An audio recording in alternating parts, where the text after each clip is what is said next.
JBNN will keep you informed. I'm Michelle Jones. Hi guys. Before we get into the news, please remember to like, subscribe, leave a comment, and share the news with someone today. Now on to the news. Alleged gold thief shot by police in Manchester. An alleged gold thief has been hospitalized after he was shot and wounded during a reported confrontation with the police in Mount Zion near Mile Gully, Manchester, on Saturday. Reports suggest that around mid-afternoon Saturday, police pursued a group of men suspected of stealing cattle in the Mile Gully area. The pursuit ended in close proximity to the reputed Duppy Church. It is reported that one of the men attacked the police, resulting in him being shot. His accomplices escaped. The injured suspect was taken to hospital and admitted under police guard. The men were reportedly about to load carcasses into a Toyota Wish motor car when the incident happened.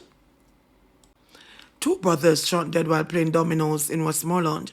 The bloodletting continued in Westmoreland as two brothers were shot and killed while playing dominoes at a shop in Burn Savannah, Frome in the parish on Saturday night. The deceased men have been identified as 44-year-old auto mechanic Damian Powell, otherwise called Dan Kinney, and 42-year-old businessman Colin Daly, otherwise called Gary, both from the community. A 61-year-old man was also shot and injured in the incident.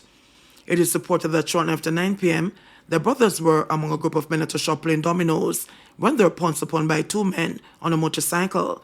The men on the motorcycle opened gunfire at the group of men, who ran frantically in different directions in fear of their lives.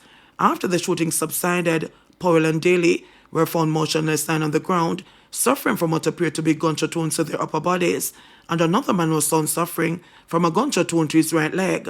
All three injured men were transported by the police to hospital, where Daly and Paul were pronounced dead on arrival. The injured man was treated and admitted in stable condition. St. James Most Wanted still in custody of Haiti police. The St. James police say efforts are still underway to transfer the parish's most wanted from the custody of the Haitian police. 25-year-old O'Shane Francis, otherwise called Brockhand, was one of two Jamaicans apprehended on April 24 in a commune 26 kilometers south of Cap Haitian after residents reported that they were suspected of being armed. Francis is wanted for several murders.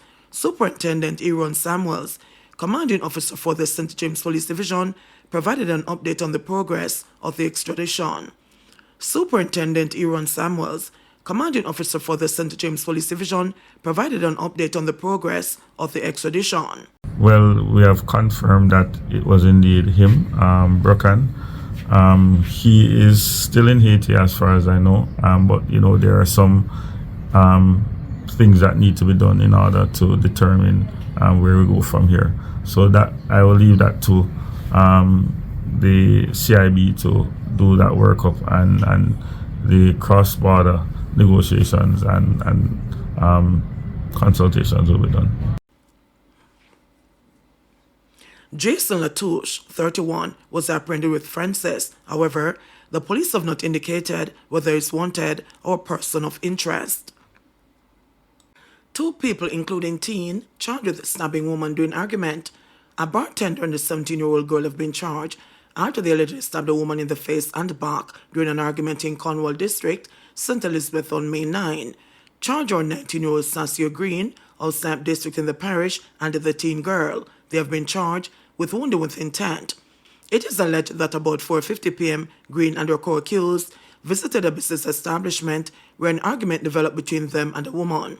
The argument became physical and the two accused used a knife and scissors to inflict stab wounds to the woman's back and face, a report said. She was assisted to the hospital where she was treated. Shortly after the incident, residents held Green and the teenager and handed them over to the police where they were charged 2 days later, police said. A court date is being arranged for them. Man killed after responding to phone call. A man is dead after what residents of Craigtown in Kingston believe was an act of false pretense by his killer. The residents are alleging that the pretender used a telephone number sent to someone he knew to lure him to his death on Wednesday about 9:20 p.m. According to the police, 27-year-old Shamar Smith, otherwise called Headley, of a Madden Street address, received a telephone call and responded. He allegedly traveled to Studio One Boulevard, which is close to where he lived. Further reports from the Halfway Tree Criminal Investigation Branch, or that after Smith, responded to the call. He parked his motorcycle along the roadway when he was pounced upon by unknown assailants who opened gunfire at him. Residents heard the explosions and summoned the police, who assisted Smith to the hospital, where he died while being treated.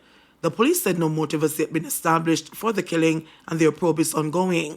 Meanwhile, the Craigtown residents, who knew Smith well and expressed being shocked and angry to learn of his demise, alleged that messages sent from the phone number of a woman with whom he had an affair played a critical role. They were unable to say if the device is cloned, but remain convinced that it was Smith's only reason to have left when he did. Him brother did a fix up a house, him and a girl, so a shame gone pick up. It's sad, because man will get off from a problem, a family friend said. Him did with that girl and her man, I don't know if them left for what. Take the girl phone and a message Edley, like him and the girl for come pick her up a crossroad there so, the friend further alleged. When him go up there now, let the man call the phone and say how on site and just go down on him and start shoot him up, the resident, who requested not to be named, surmised. Another resident reiterated that Smith was not a wrongdoer and is known to be very jovial. He's a joker, love give joke. Him helpful and go around the community. Him not in no badness. I was surprised when we hear him dead. At the talk at the time because everybody shocked, the resident said. They want investigators to look deep into the matter and bring justice to his family. As at May 4, the St. Andrews Central Police Division recorded 23 murders. This is 9 more than the 14 murders recorded for the corresponding period last year, or a 64% increase in homicides year on year. Shootings in the division have declined by 22%. 3 charged with robbery of taxi operator in St. Andrew.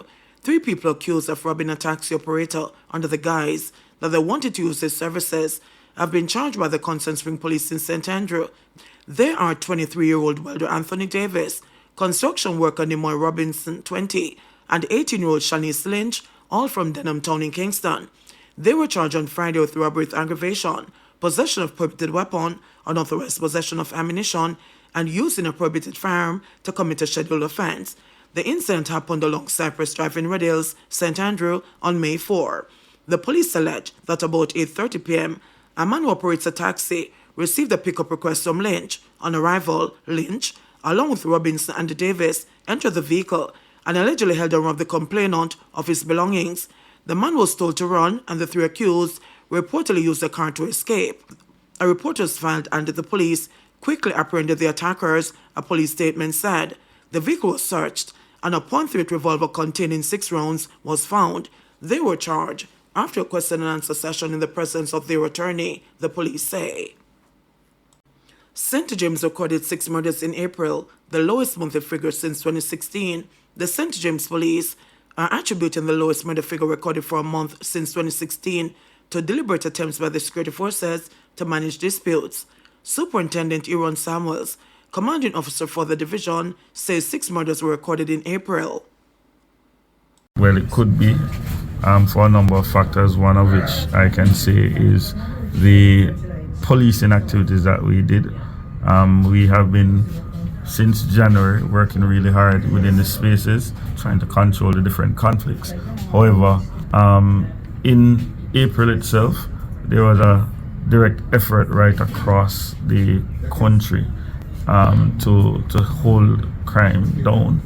And I believe that we benefited from the work being done right across all divisions within the space.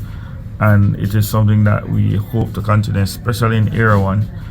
This month, we have ramped up our community-based activities, and you will see the team moving doing a lot more work within the communities and also within the schools. As you know, we had an unfortunate incident last month, and we are trying to ensure that we don't have a recurrence of that.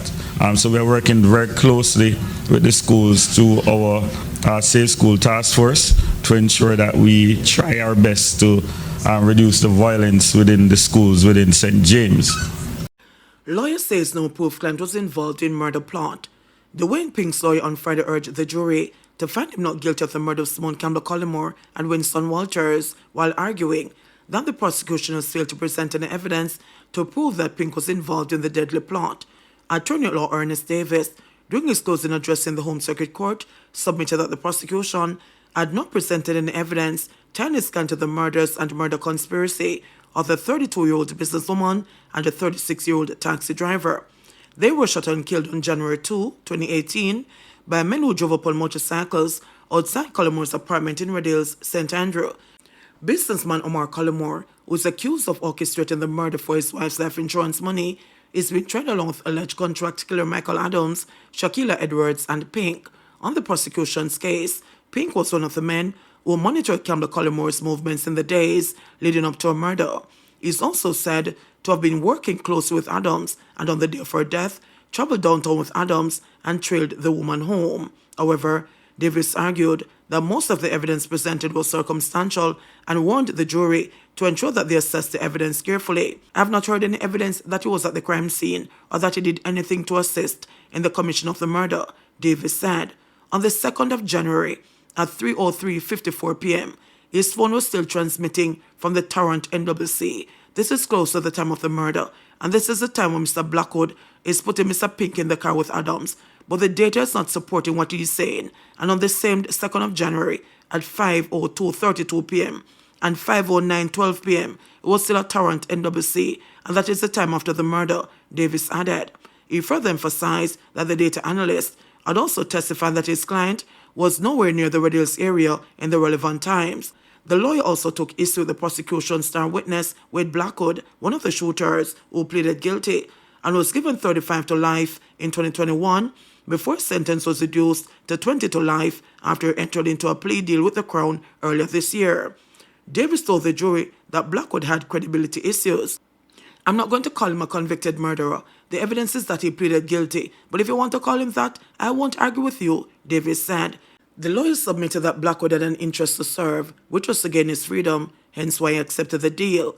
Davis said that the deal was an incentive to lie.